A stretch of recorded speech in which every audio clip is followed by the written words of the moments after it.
Donald ട്രംപിനെതിരെ അമേരിക്കയിൽ പ്രതിഷേധം കനക്കുകയാണ്. എന്തിനാണ് ഡൊണാൾഡ് ട്രംപിനെതിരെ പ്രതിഷേധം കനക്കുന്നത്? ഡൊണാൾഡ് ട്രംപും പാകിസ്ഥാനുമായിട്ടുള്ള ബന്ധത്തിനെതിരെയാണ് പ്രതിഷേധം കനക്കുന്നത്. എന്നാൽ പാകിസ്ഥാനും ഇപ്പോൾ അതേ രീതിയിലുള്ള സംസാരങ്ങൾ ഉയർന്നു വന്നിരിക്കുകയാണ്.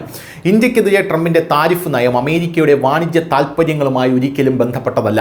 പക്ഷേ ട്രംപിൻ്റെ വ്യക്തിപരമായിട്ടുള്ള സ്വാർത്ഥ താൽപ്പര്യമാണ് അതിന് പിന്നിൽ. അമേരിക്കൻ ഭരണകൂടത്തിലെ മുതിർന്ന നയതന്ത്രജ്ഞർ ഇപ്പോൾ ട്രംപിൻ്റെ ഉപദേശങ്ങളെക്കുറിച്ചും ഉദ്ദേശങ്ങളെക്കുറിച്ചും വ്യക്തമായി സംസാരിക്കാൻ തുടങ്ങിയിരിക്കുന്നു. പാകിസ്ഥാനിൽ തൻ്റെ കുടുംബ കരാർ പ്രോത്സാഹിപ്പിക്കുന്നതിനായാണ് ഡൊണാൾഡ് ട്രംപ് ഇന്ത്യയുമായുള്ള ബന്ധം ത്യജിച്ചതായി മുൻ US ദേശീയ സുരക്ഷാ ഉപദേഷ്ടാവ് ജാക്ക് സള്ളിവൻ ഒരു അഭിമുഖത്തിൽ പറയുന്നത്. അതായത് പാകിസ്ഥാനുമായി ട്രംപിന് വ്യക്തിപരമായിട്ടുള്ള കച്ചവടമുണ്ട്, ട്രംപിൻ്റെ കുടുംബത്തിനുണ്ട് ക്രിപ്റ്റോ കറൻസിയുമായി ബന്ധപ്പെട്ട കച്ചവടം. ട്രംപ് അവിടെ ഹൈജാക്ക് ചെയ്യപ്പെട്ടു പാകിസ്ഥാനാൽ.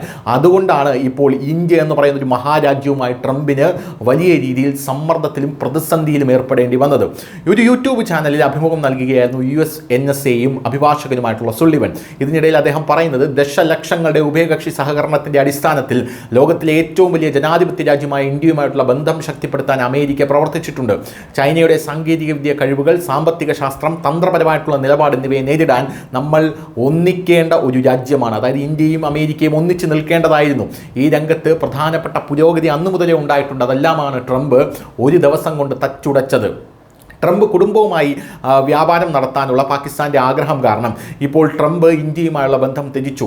ശക്തമായിട്ടുള്ള ഇന്ത്യ US പങ്കാളിത്തം നമ്മുടെ താൽപ്പര്യങ്ങൾ സംരക്ഷിക്കുന്നതിനാൽ ഇതൊരു തന്ത്രപരമായിട്ടുള്ള വലിയ തിരിച്ചടിയാണെന്നാണ് സുള്ളിവൻ പറയുന്നത്. ഇസ്ലാമാബാദ് ട്രംപിനെ സമാധാനത്തിനുള്ള നോബൽ സമ്മാനത്തിന് നാമനിർദ്ദേശം ചെയ്യുക മാത്രമല്ല, അദ്ദേഹത്തിൻ്റെ കുടുംബത്തെയും അടുത്ത കൂട്ടാളികളെയും പുതിയ പാകിസ്ഥാൻ ക്രിപ്റ്റോ കൗൺസിലിൽ ഉൾപ്പെടുത്തുകയും ചെയ്തിട്ടുണ്ടെന്ന് ഞാൻ പറയുന്നു എന്നാണ് സുള്ളിവൻ പറയുന്നത്. പഹൽഗാം ആക്രമണത്തിന് ശേഷം ട്രംപ് കുടുംബത്തിൻ്റെ പിന്തുണയുള്ള World Liberty Financial Pakistan Crypto കൗൺസിലുമായി ഒരു കരാറിൽ ഒപ്പുവെച്ചു. സള്ളിവൻ ഉൾപ്പെടെയുള്ള നിരവധി വിദഗ്ധർ പാകിസ്ഥാൻ ബിസിനസ്സുകളിലെ ട്രംപിൻ്റെ കുടുംബത്തിൻ്റെ ഇടപെടലിനെ പാകിസ്ഥാനിലുള്ള അവരുടെ നിലപാടുമായിട്ടാണ് ബന്ധിപ്പിച്ചിരിക്കുന്നത്. ഇന്ത്യയുമായിട്ടുള്ള ട്രംപിൻ്റെ ബന്ധം വഷളാകുന്നതിനെക്കുറിച്ച് സുള്ളിവൻ പറയുന്നത്, നമ്മുടെ സഖ്യകക്ഷികളുള്ളവർ ഒരു തരത്തിലും രൂപത്തിലും നമ്മളെ വിശ്വസിക്കാൻ കഴിയില്ലെന്ന് നിഗമനം ചെയ്താൽ അത് അമേരിക്കൻ ജനതയുടെ ദീർഘകാല താൽപ്പര്യത്തിന് അനുയോജ്യമല്ല എന്നാണ്. News desk, news India Malayalam.